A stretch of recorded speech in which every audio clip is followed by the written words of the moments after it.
Hello, I'm Mahi Bhatt and welcome to TRN News.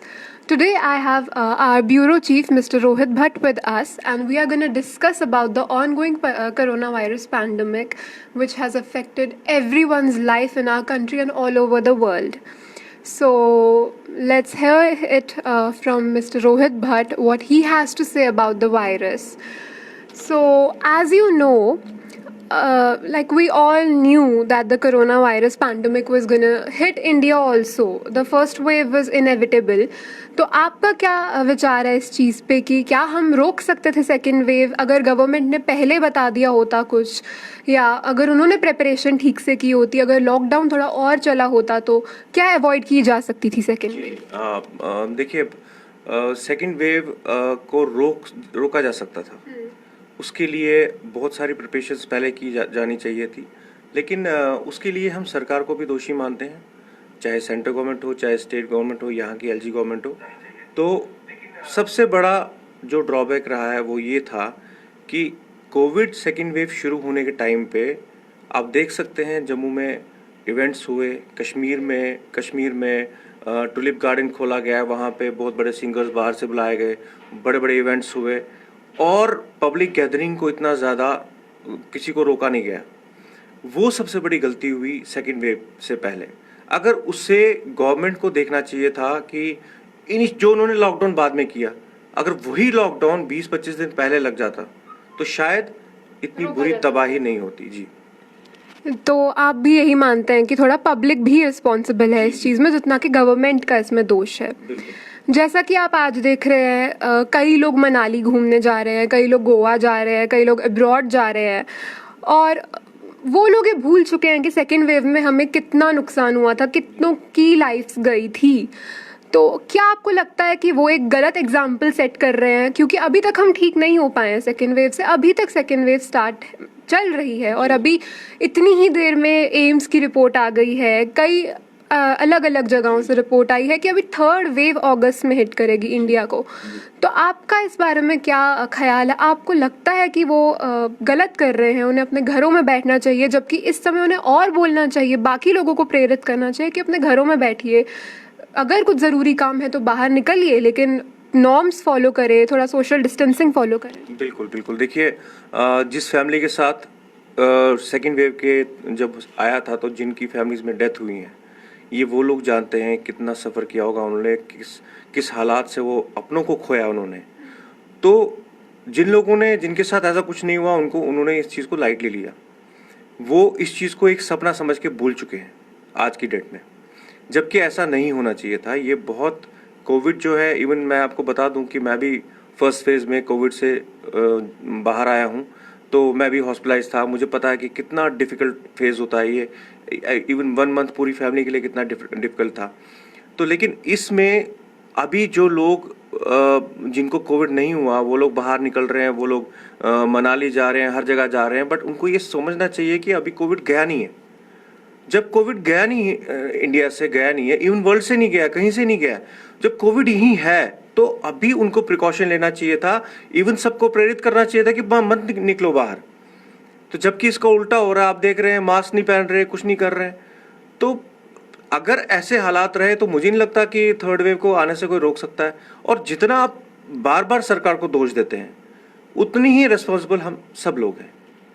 बिल्कुल सही कहा आपने, सरकार के साथ हम भी जिम्मेदार हैं इस कोरोना के लिए। आपने देखा होगा अभी खबरों में आ रहा है कुछ लोग जो कोरोना से ठीक हो गए हैं, खास तौर पे बुजुर्ग, उन्हें ब्लैक फंगस हो रहा है, कईयों को येलो फंगस, ग्रीन फंगस और ना जाने क्या क्या ऐसी परेशानियां झेलनी पड़ रही है जिसकी वजह से उनकी आंखें जा रही है, कईयों के जॉज रिमूव करने पड़ रहे हैं।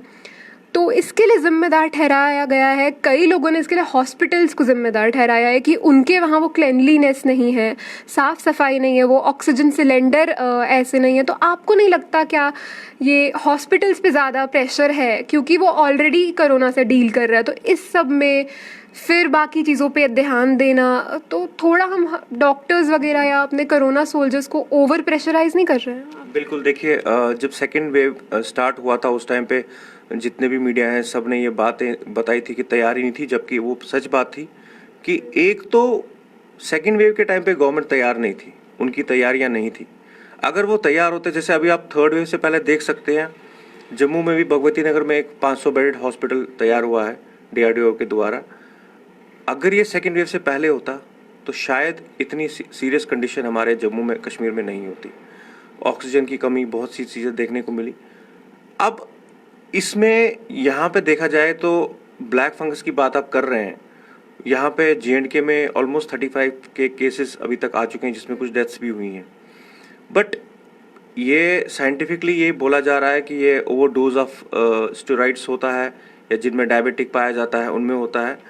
तो बट इस पे डॉक्टर्स रिसर्च कर रहे हैं, लगे हुए हैं। वो भी हमें ये नहीं भूलना चाहिए कि जो डॉक्टर्स हैं, बाकी स्टाफ है, दिन रात वो काम कर रहे हैं, लोगों के भलाई के लिए काम कर रहे हैं।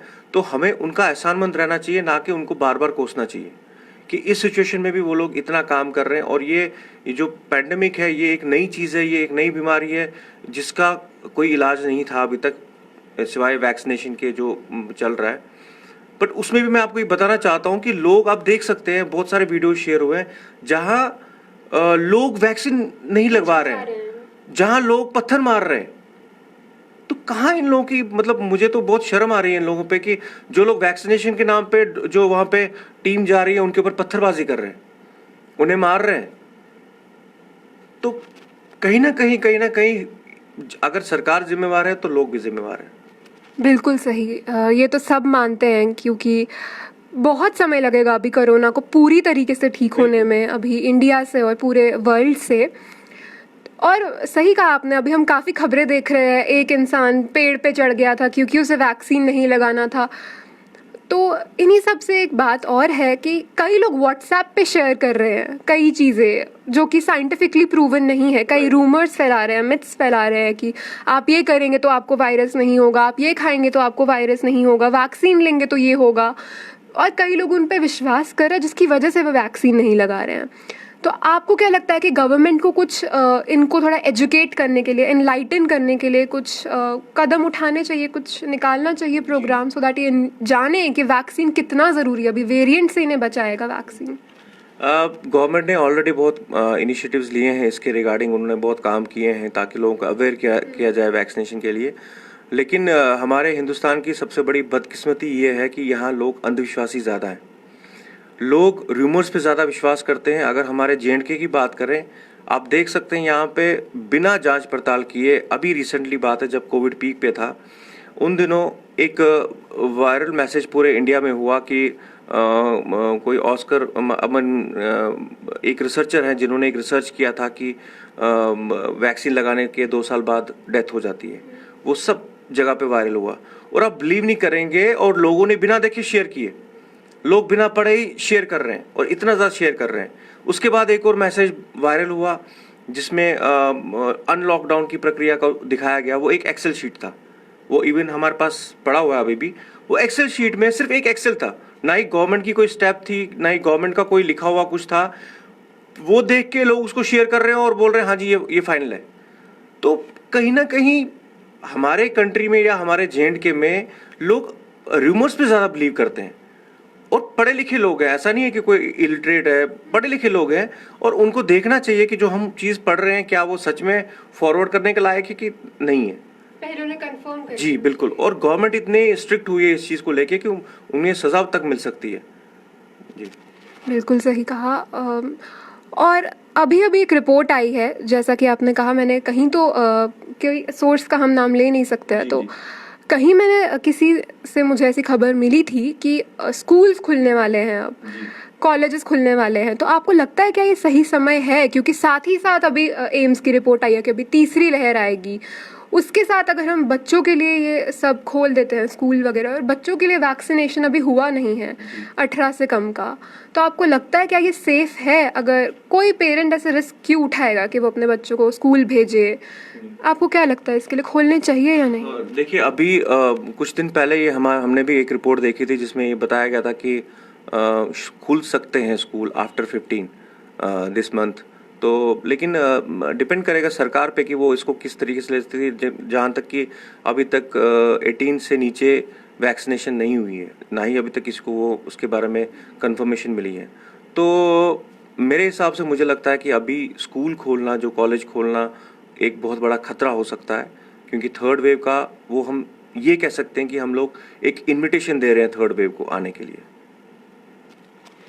तो ये तो आपने सही ही कहा कि तीसरी लहर तो इनएविटेबल लग रही है फ़िलहाल, तो आके रहेगी। तो धन्यवाद आपका हमें ये समय देने के लिए।